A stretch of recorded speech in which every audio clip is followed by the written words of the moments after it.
दोस्तों, कल का हाल जो है वो सबने देखा। जंतर मंतर पर किस तरह से प्रोटेस्ट हुआ, जंतर मंतर से किस तरह से संसद की तरफ जाते हुए पुलिस प्रशासन ने अपने अधिकारियों के, सरकार के निर्देश पर जो खाली हाथ युवा थे, जो संसद की तरफ अपनी बात सरकार के सामने रखना चाहते थे, उन पर लठ भांजे गए, लाठियां बरसाई गई, सिर फोड़े गए, टांगे तोड़ी गई। जो पुलिस कर सकती थी वो उसने किया। ये तो आप देख ही चुके हैं, परंतु समझना ये होगा कि आखिर पूरे विश्व के अंदर अपना डंका बजा चुके प्रधानमंत्री इतना क्या युवाओं से डर गए कि संसद के बीच से ही वो रास्ता देखकर निकल गए वहां से। इतना क्यों डर गए इन युवाओं से कि हाथों में मशीन गन लेकर, हाथों में हथियार लेकर QRT क्विक रिस्पॉन्स टीम को खड़ा कर दिया गया कि अगर संसद के अंदर आए तो गोलियां से उड़ा देना। ये मैं नहीं कह रहा, ये वो तस्वीर सब बयां कर रहे हैं, वो कैमरे जिन्होंने इसको रिकॉर्ड किया और फिर मीडिया, सोशल मीडिया पर डाला। क्योंकि मीडिया तो जो हमारा देश का नेशनल मीडिया है वो तो इन बातों को दिखाएगा नहीं। क्यों ऐसा हुआ कि इंटरनेट पर जैमर लगा दिए गए? आखिर किसके आदेश से गांधी गिरी से इस आंदोलन को करते हुए युवा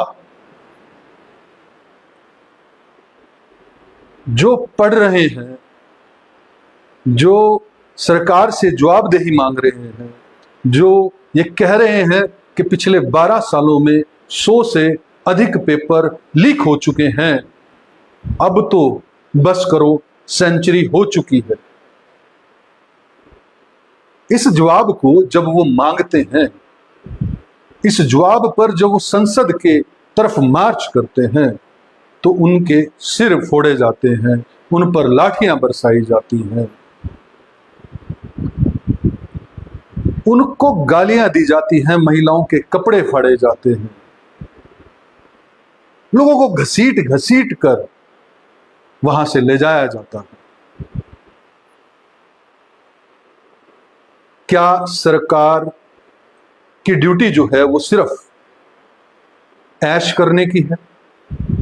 सरकारी गाड़ियां इस्तेमाल करें, सरकारी बंगले इस्तेमाल करें, पुलिस प्रशासन का इस्तेमाल करें अपनी सिक्योरिटी के लिए, बढ़िया खाएं पिए मौज करें, और जवाबदेही जनता की ही है क्योंकि उन्होंने चुना है। बड़ा सवाल यह है कि सोनम वांगचुक ने वो 3 पॉइंट्स क्यों लिखे जिसमें धर्मेंद्र प्रधान का इस्तीफा गायब था? क्या उनको इतना मजबूर किया गया था कि अगर वो नहीं लिखते तो कोई बड़ी अनहोनी होती? आखिर पूरे प्रोटेस्ट के बीच में CJP के अभिजीत दीपके कहां गायब हो गए? आखिर प्रोटेस्ट के बीच में, संसद मार्च के बीच में JP नड्डा ने उनके प्रवक्ताओं को क्यों मिलने के लिए बुलाया और घंटों इंतजार करवाया? क्या ये पूरा का पूरा सरकार का षड्यंत्र था? और एक बात तो मुझे बहुत साफ तौर पर नजर आ गई है। मैं अक्सर सोचता था कि लगभग 10,000 अंग्रेज थे, करोड़ों भारतीय थे, तो आखिर 10,000 अंग्रेजों ने 200 साल तक राज कैसे किया इस देश पर?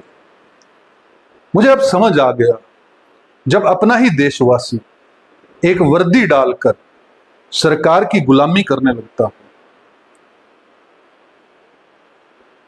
मैं पुलिस अधिकारियों के लिए ही बोल रहा हूं, पुलिस कर्मचारियों के लिए ही बोल रहा हूं, RF के लिए ही बोल रहा हूं। जब अपने ही देश को, लोगों को मारने के लिए अपने ही देश के लोग उठ खड़े होते हैं, जिनका काम था उस संसद मार्च तक उनको सुरक्षा देना कि कोई उपद्रवी आकर उनके पीसफुल प्रोटेस्ट को भंग ना कर दे। वहीं पर एक डंपर पत्थरों से भरा हुआ वहां पर खड़ा कर दिया गया। बड़ा सवाल था कि प्रशासन, सरकार पूरी तरह से साजिश करके इस पीसफुल प्रोटेस्ट को उपद्रवी बनाने पर तुली हुई थी। जिस तरह से सोनम वांगचुक को उठाया गया, जिस तरह से कल पूरा घटनाक्रम हमें देखने को मिला, हमारा सर जो है वो शर्म से पूरे विश्व के सामने झुक गया। हमारी इस डेमोक्रेसी की पोल खुल गई, जहां पर संसद के पहले दिन प्रधानमंत्री, क्योंकि देते तो सिर्फ भाषण ही हैं, मीडिया के सामने भाषण देते नजर आ रहे थे कि सबको अपनी बातें रखने का हक मिले, सब भय मुक्त अपने बात को रख पाएं, ऐसा माहौल बनाएं। और वहीं पर लठ बरसाकर इस देश के युवाओं की आवाज को कुचला जा रहा था। वहीं पर घसीट घसीट कर उन युवाओं को ये बताया जा रहा था कि तुम्हारी औकात भी नहीं है कि तुम कोई पीसफुल, शांतिपूर्ण प्रोटेस्ट कर सको। तुम्हारी क्या औकात है कि तुम सरकार का विरोध कर सको, क्योंकि अब ये लोकतंत्र नहीं है, ये इस देश की मोदी भाजपा सरकार का तथाकथित लोकतंत्र है। तथाकथित क्यों कह रहा हूं? क्योंकि जब लोकतंत्र के अंदर संविधान हमें यह इजाजत देता है कि हम पीसफुल प्रोटेस्ट कर सकते हैं, तो फिर ये कौन सी सरकार है, ये किसकी चुनी हुई सरकार है जो हजारों, 50,000 से ऊपर के युवा संसद मार्च कर रहे थे, देश के ही युवा थे, देश के ही लोग थे, इन्होंने भी वोट ही दिया होगा। और क्यों प्रधानमंत्री ये मैसेज देना चाहते हैं कि इस सरकार को हिटलर से कम मत समझना, आवाज उठाओगे कुचल देंगे, तुम बोलते रहोगे, हम सुनेंगे ही नहीं। वरना कोई भी कॉन्शियस से भरा हुआ प्रधानमंत्री होता तो इतने पेपर लीक तो छोड़िए, एक पेपर लीक होने पर ही अपने शिक्षा मंत्री का इस्तीफा ले लेता, ताकि बाकी मंत्रियों को भी ये मैसेज जाता कि अगर हमने अच्छा काम नहीं किया तो हमारा भी इस्तीफा होगा। अगर हमारा प्रधानमंत्री इस देश का प्रधानमंत्री होता तो वो आंदोलन को कुचलने के लिए पूरी ताकत नहीं लगाता। अगर इस देश का प्रधानमंत्री इस देश के हित में काम कर रहा होता तो वो जब रेल दुर्घटना एक भी हुई थी तो अपने उस मंत्री अश्विनी वैष्णव का इस्तीफा ले लेता। बड़ा सवाल कल का दिन छोड़ गया हमारे लिए। इस आंदोलन का क्या होगा ये तो मुझे पता नहीं, लेकिन डेमोक्रेसी का सबसे ब्लैक डे अगर कोई मनाया जाएगा तो वो कल का दिन होगा, जिसके अंदर हजारों इस देशवासियों की आवाज को दबाने के लिए सरकार ने पूरी निष्ठुरता दिखाई, पूरी असंवेदनशीलता दिखाई, पूरी क्रूरता दिखाई। और यूं ही गुलाम तुम बनते रहना, यूं ही कोई अंग्रेज आएंगे कहने को और तुम्हारी आवाज को कुचलने का काम करते रहेंगे।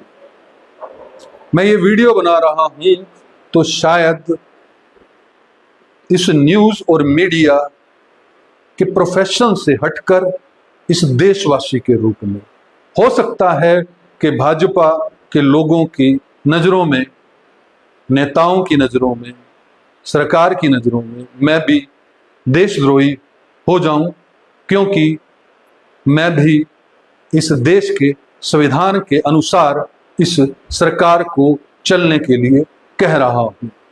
मैं भी जवाबदेही की बात रख रहा हूं। मैं भी ये चाहता हूं कि इस देश के अंदर हर व्यक्ति की जवाबदेही हो, और इस देश के अंदर सिर्फ हर जवाबदेही जनता की ही क्यों है? क्यों इन नेताओं की जवाबदेही नहीं रह गई है? या फिर जो मैं अक्सर कहता हूं, 2017-18 से ही मैंने कहना शुरू कर दिया था कि इस देश में सिर्फ नाम मात्र का लोकतंत्र बचा है, और आने वाले समय में वो भी समाप्त हो जाएगा, ऐसा मुझे लगता है। और कल का दिन मुझे भी सदैव याद रहेगा कि जिस तरह से इस देश के युवाओं की आवाज को कुचलने का प्रयास सरकार ने किया है, ये आने वाला समय बताएगा कि ये सरकार कुचली जाएगी या इस देश के लोगों की आवाज। वीडियो अच्छी लगे, वीडियो ठीक लगे, आपके हृदय को छुए और आपका जमीर अभी भी जिंदा हो, तो इसको शेयर जरूर कीजिए।